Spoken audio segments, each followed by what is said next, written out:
Everyone, আমি সুস্মিতা। আমার নতুন একটা ভিডিওতে তোমাদের অনেক অনেক স্বাগত। আশা করছি সবাই খুব ভালো আছো, সুস্থ আছো। আমরাও কিন্তু খুব ভালো আছি। আর থাম্বনেল আর টাইটেল দেখে তো তোমরা বুঝতেই পেরেছো, এটা ছিল আমার অ্যানিভার্সারি ব্লগ। আর অ্যানিভার্সারির কেক কাটার জন্য কিন্তু আমি সাজগোজ করে একদম রেডি হয়ে চলে এসেছি। আর তোমাদের দাদাভাই কিন্তু কেকটা বের করছে। সত্যি কথা বলতে আমি যেমন কেকটা অর্ডার করেছিলাম তেমন কিন্তু একদমই হয়নি। আর সেই জন্যই কিন্তু আমার কেকটা দেখার পর মনটা ভীষণই খারাপ হয়ে গেছিল। আর খাওয়ার পর তো আরো খারাপ হয়ে গেছিল, কারণ টেস্টটাও ছিল ভীষণই বাজে। সত্যি বলতে আমার কাছ থেকে যত টাকা কেকের দাম নিয়েছিল তার তুলনায় দেখতে তো ভালো হয়নি, কিন্তু খেতে তার থেকেও বাজে। আমি কিন্তু মিয়ামোরের দোকান থেকেই কেকটা কিনেছিলাম। মানে আমি কেকটাকে অর্ডার করে বানিয়েছিলাম, আগের দিন অর্ডার করে আসি, পরের দিন দেওয়ার মশাই গিয়ে কিন্তু কেকটা নিয়ে আসে। তো দেখো তোমাদের দাদা ভাই কিন্তু কেকটা ধীরে ধীরে আনবক্সিং করছে। জানোই তো এদিকে ওদিকে হয়ে গেলে কেকটা খারাপ হয়ে যেতে পারে। আর কেকটার মধ্যে কিন্তু আরো একটা ফল ছিল, এর সঙ্গে কিন্তু কোনো ক্যান্ডেল বা দেশলাই কিচ্ছুই দেয়নি। জানোই তো এখন অ্যানিভার্সারি বা বার্থডে কেক আনলে তার সঙ্গে কিন্তু ক্যান্ডেল আর হচ্ছে দেশলাই কাঠি দেয়, কিন্তু এটার বেলায় সেইগুলোও কিছু দেয়নি। তো যাই হোক, এই দেখো আমাদের কেকের ফাইনাল লুক। আমার কিন্তু একদমই পছন্দ হয়নি। তোমাদের কেমন লেগেছে অবশ্যই কিন্তু আমাকে জানাবে। ওকে, তো কেক কিন্তু একদম সাজিয়ে দেওয়া হয়েছে, এবারে শুধু কাটার পালা। তো যাই হোক, কেক কাটার আগে কিন্তু আমরা পরিবারের সবাই মিলে কিছু ফটো ভিডিও করে নেব, কারণ এই স্পেশাল দিনটাকে ধরে রাখার জন্য কিন্তু ফটোগ্রাফার ভিডিওগ্রাফারকে ডাকা হয়েছে। আর তারা কিন্তু ফটো ভিডিও তুলছে, দেখতেই পাচ্ছ তোমরা। তো জানো তো এই যে স্মৃতিগুলো, এইগুলো যদি পরে দেখা যায় সত্যিই কিন্তু ভীষণ আনন্দ লাগবে। আর এই খুশির মুহূর্তগুলো যদি ক্যামেরা বন্দি করা যায় তাহলে তো ক্ষতি নেই, খুবই আনন্দের বিষয়, তাই না? তো যাই হোক, প্রথমে আমরা একটু ফটো ভিডিও করেছি, তারপরে যে দেওর মশাই আর যা দুজনে মিলে ফটো তুলছে, আর তারপরে কিন্তু আমরা পরিবারের সবাই মিলে একে একে ফটো ভিডিও তুলেছি।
জানো তো এই খুশির দিনে আমরা আরো বেশি কেন খুশি হয়েছি? কারণ আমাদের ছোট্ট সোনামা আমাদের অ্যানিভার্সারিতে আমাদের জন্য গিফট নিয়ে এসেছে।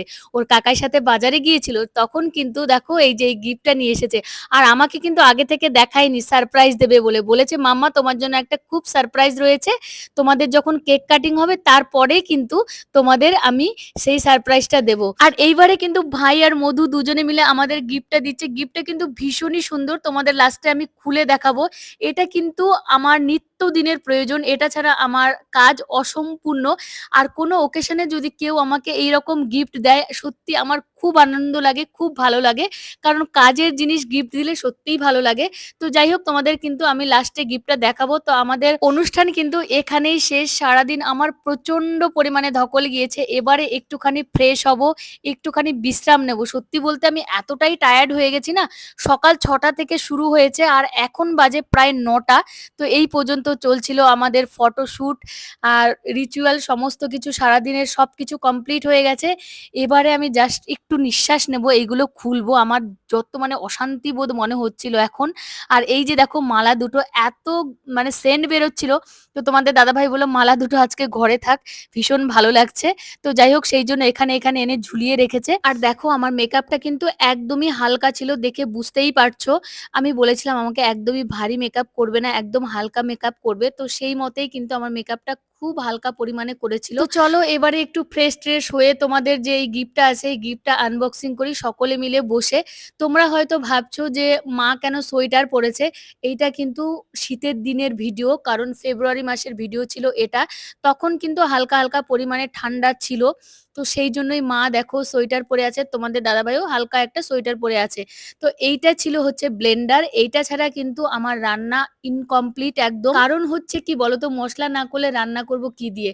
তো এটা শুধু ব্লেন্ডার বললে ভুল হবে। জুসার, মিক্সার সমস্ত কিছুই এটা দিয়ে করা যাবে।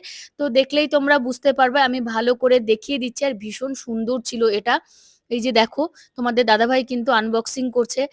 মা খালি বারবার করছে, "এটা খোল তো দেখি কি, কি দিয়েছে?" তো যাই হোক তার জন্যই কিন্তু খোলা হলো। এই যে দেখো এটা কিন্তু আমি নিয়ে এসেছি আমার সঙ্গে করে দিল্লিতে। তো ভাই কিন্তু এটা ভেবেই আমার জন্য ব্লেন্ডার এনেছিল। আমি তো ডায়েট করছিলাম সেটাও জানতে পেরে গেছে। তো ও ভেবেছিল এটাতে শেক খাওয়া যাবে, তারপরে জুস খাওয়া যাবে। সেই জন্যই কিন্তু এই ব্লেন্ডারটা আমার জন্য এনেছে। তো ভীষণই কাজের একটা জিনিস আর আমার তো খুব পছন্দ হয়েছে। খুব ভালো লেগেছে গিফটটা। আর গিফটটা তোমাদের কেমন লাগলো অবশ্যই কিন্তু জানাবে। তো যাই হোক সব্বাই ভালো থেকো, সুস্থ থেকো। সকলকে অনেক, অনেক ধন্যবাদ আমার ভিডিও দেখার জন্য। Bye, tata.